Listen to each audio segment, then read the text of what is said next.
Ce matin, Éric Ciotti arborait un sourire confiant. Pourtant, une ombre plane au-dessus de sa campagne. La préfecture des Alpes-Maritimes a refusé de valider la candidature de l'un de ses colistiers, l'entrepreneur Pierre Ippolito, numéro 7 sur la liste Ciotti. Le préfet invoque une inéligibilité fonctionnelle. Les fonctions de chef d'entreprise de Pierre Ippolito, réalisant des contrats pour le compte de la mairie de Nice, le rendraient inéligible. Cette manche ne se jouera donc pas sur le terrain politique, mais sur le terrain juridique, devant le tribunal administratif de Nice. Vous avez entendu le rapporteur public.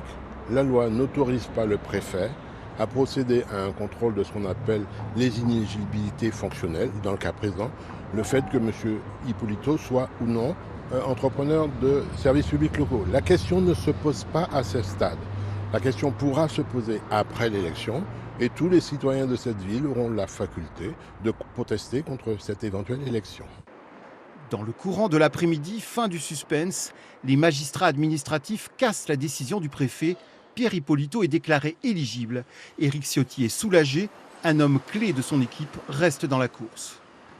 C'est un chef d'entreprise talentueux, ça a été le responsable de l'Union pour les entreprises, c'est quelqu'un de respecté dans le monde économique, c'est un acteur économique et nous avons besoin des hommes et des femmes qui expriment cette compétence de gestion.